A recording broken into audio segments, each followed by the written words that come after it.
universitaire, chercheur, poète et écrivain d'expression française. Vous êtes l'auteur de nombreux ouvrages et vous avez publié récemment 2 recueils de poèmes, Terre des oubliés, Terre des vivants et Les oliviers poussent encore à Gaza. Alors, Gaza, nous l'avons vu, nous le savons, Gaza vit sous blocus israélien depuis 14 ans. La population souffre, mais elle résiste.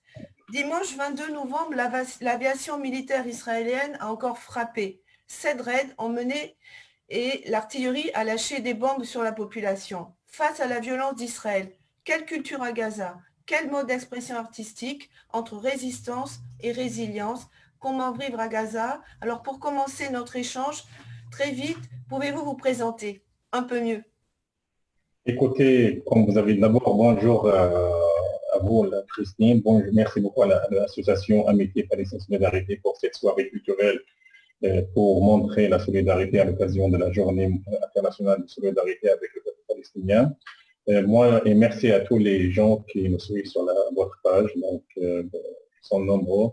Je dis bonjour et amitié de Gaza la ville. Donc, pour me présenter, comme vous avez dit, je suis professeur, chercheur, universitaire, poète, mais je me définis comme un simple citoyen palestinien, un citoyen qui vit une situation dramatique avec 2 millions de Palestiniens de Gaza, le blocus, les agressions, les coupures d'électricité et le chômage, la souffrance, la fermeture de frontières, mais un Palestinien qui a choisi de rester à côté de cette population civile qui résiste par tous les moyens et toute forme de résistance est légitime en Palestine. C'est vrai, aujourd'hui, on va parler de la culture comme forme de résistance ou de rébellion, mais moi, je me définis comme un Palestinien qui travaille avec les jeunes, qui essaye de remonter le moral de cette jeunesse désespérée à cause de la situation.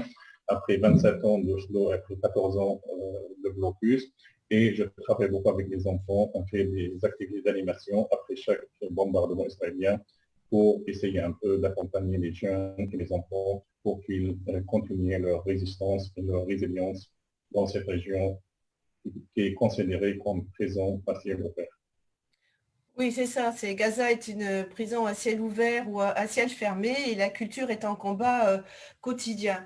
Mais dans un pays qui vit sous occupation, qui est vraiment en situation de guerre, alors quels sont les projets culturels que Gaza développe et quels sont les modes d'expression artistique à Gaza?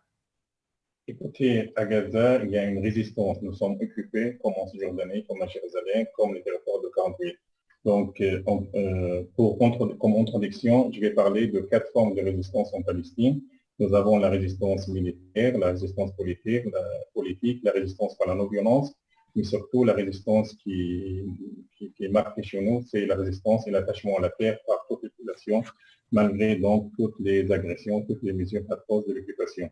Donc, la culture et l'éducation font partie d'une forme d'éducation qui est pratiquée par beaucoup de Palestiniens, c'est-à-dire les professeurs, les universitaires, les chercheurs, les femmes, les jeunes, donc les poètes, les écrivains, les hommes de théâtre. Donc voilà, je vais parler sur ça, c'est ça le thème. Ça veut dire à Gaza, il y a une vie, pas seulement une vie culturelle, mais il y a une vie en général. Contrairement aux médias qui essayent de montrer que Gaza, c'est vrai, à Gaza, il y a le blocus, il y a le chômage, il y a les agressions israéliennes, il y a les missiles, il y a les roquettes, il y a les bombardements, le chômage qui dépasse 68%, le taux de pauvreté qui dépasse 72%, 82% de la population vit dans l'insécurité alimentaire, et cette crise sanitaire qui a aggravé la situation avec le confinement, voire le double confinement, parce que nous, à Gaza, ça fait presque 14 ans qu'on vit le confinement, et les Palestiniens en général, ça fait 72 ans qu'ils vivent dans un confinement donc, imposé par une force d'occupation israélienne. Donc, pour revenir à la culture, je pense que la culture et l'éducation font partie d'une résistance magnifique. Donc, on a les universités, ça veut dire à Gaza, on peut dire que l'éducation et la culture. L'éducation, on a à Gaza, 7 grandes universités qui abritent plus de 130 000 étudiants et les universités, ils ont un rôle patriotique. Ils ont participé à ne pas faire partir les étudiants palestiniens et étrangers. Donc, on a toutes les spécialités dans ces universités et heureusement que 75% des étudiants sont des jeunes filles qui continuent à fréquenter les universités dans des conditions difficiles parce que les universités, elles ont été bombardées, les écoles, voilà, et malgré le chômage et l'absence de perspective, parce que c'est ça l'aspect le plus dramatique, c'est l'absence de perspective chez les Palestiniens de Gaza en dehors de blocus, en dehors du chômage, en dehors de la situation. Donc, on peut dire que l'éducation fait partie de la résistance à la résilience, mais la culture. Et si on va dire la culture, ça veut dire quoi la culture? La culture, c'est le patrimoine palestinien, c'est la cuisine palestinienne, c'est la danse populaire palestinienne, ce sont la littérature palestinienne, ce sont les poètes, les écrivains, ils sont par exemple les associations qui travaillent pour la culture. Donc, on peut dire le problème que ces éléments très importants, c'est-à-dire la culture et l'éducation, ils ne sont pas mentionnés dans les médias. Malheureusement, les médias étrangers, quand ils parlent de la Palestine en général de Gaza, surtout Gaza, ils parlent quand il y a des clashs, quand il y a des événements, bombardements, la marche de retour, agression. Et je vous donne un exemple concret. Quand moi, je suis comme une référence pour les médias et les journalistes francophones, quand il vient, on m'appelle pour faire des témoignages, je leur dis, à Gaza, il y a une vie, il y a une culture, il y a des associations féminines qui font des expositions sur la broderie, sur les produits féminins. Non, non, ils ne s'intéressent pas à ça. Ils s'intéressent seulement à la vision politique et la vie donc sur le bombardement et l'action. Donc, c'est ça. Et je pense ici, je profite de cette situation pour remercier l'équipe jeune bénévole de Gaza la Vie, une chaîne YouTube, une page Facebook en français, qu'ils ont commencé l'année dernière, de montrer justement la vie, la continuité de la vie, et parmi ces vidéos et ces informations sur la chaîne YouTube Gaza la Vie, la page Gaza la Vie, c'est des jeunes bénévoles, diplômés de français. Ils montrent justement, donc par exemple, la chaîne Gaza la Vie, il y a plus de 520 vidéos. Et dans la vidéo, on parle des femmes, on parle des expositions des femmes, on parle de la littérature, il y a des entretiens avec les artistes, les femmes, les expositions, on parle de la broderie, on parle de la danse populaire, on parle de patrimoine. Et je vis dans votre soirée, il y a une qualité des intervenants qui parlent justement de la Cisjordanie, de la France, de Gaza, justement de la culture. Donc, tout cela, vous trouvez ça dans la page Facebook Gaza la Vie et la chaîne YouTube.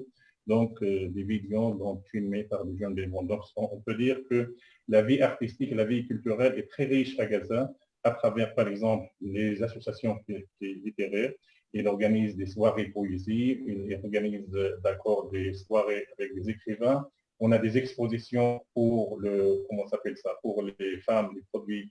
Et moi, personnellement, j'envoie des façons régulières, c'est vrai, j'envoie des témoignages sur les bombardements, sur la souffrance, mais j'envoie de temps en temps donc les bonnes nouvelles sur les expositions des femmes, sur la création artistique, sur la danse populaire, sur la broderie palestinienne. Donc, on peut dire qu'il y a une activité culturelle, il y a une vie culturelle et artistique. On a on a des artistes, des peintres palestiniens très reconnus au niveau international. Même en France, ils ont fait beaucoup d'expositions.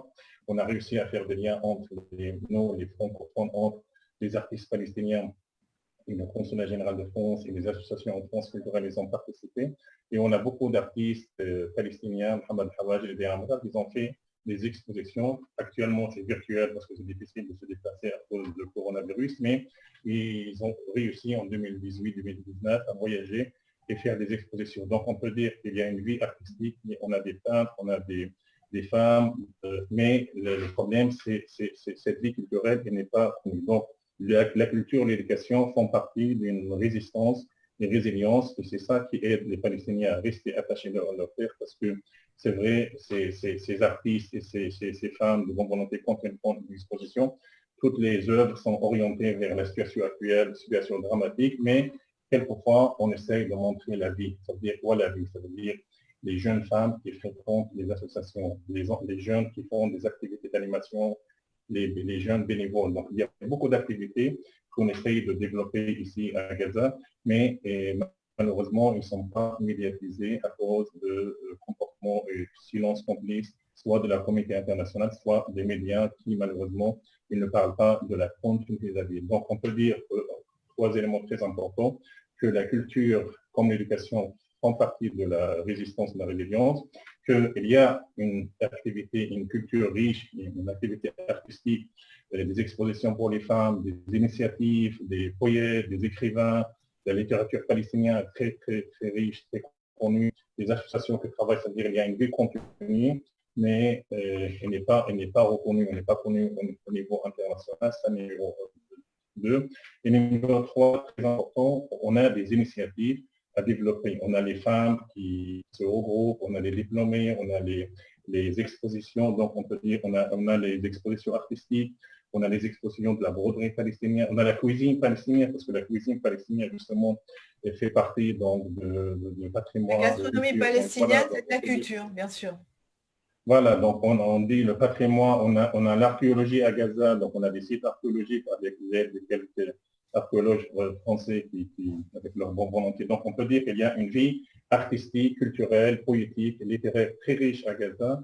Elle n'est pas très connue, mais avec les jeunes diplômés de français, ils essayent de montrer ça dans leur page Facebook Gaza la vie et sur leur chaîne YouTube Gaza la vie. Mais sachez que justement, donc, il y a beaucoup de Palestiniens qui sont convaincus de l'importance. Et maintenant, avec les réseaux sociaux, il y a beaucoup d'expositions artistiques de ces artistes palestiniens sur leur page. Il y a des pages pour la culture palestinienne, pour la cuisine palestinienne. Je pense, dans vos interventions de qualité ce soir, il y a des cuisinières, il y a des broderies, il y a des habits pour la dabka. Toutes les facettes, enfin une large facette, effectivement, de talents palestiniens artistiques. Voilà, il y a des gens talentueux partout, donc à Gaza, donc c'est pour cela, nous, on essaie un peu de montrer ça. C'est pas toujours évident parce que justement, pourquoi la culture? Parce que nous, on est un peu, pas dépassé, mais on est touché un peu influencé par les événements. Donc, qu'est-ce qu'on fait, par exemple, avec les étudiants, avec les jeunes? On aimerait bien toujours aller, par exemple, avec les jeunes pour aider les paysans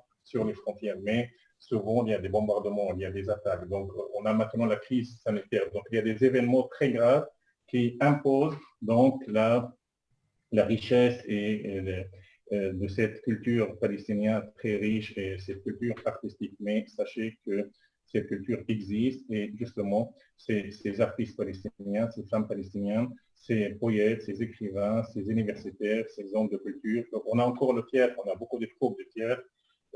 C'est vrai, peut-être, parce que moi je suis francophone, les jeunes étudiants diplômés sont francophones, mais on n'a pas vraiment une troupe en français, c'est pour cela qu'on n'arrive pas à venir par rapport en Cisjordanie, où il y a beaucoup de troupes de théâtre qui viennent de Jérusalem, des Brods, de Nablus, de Genève.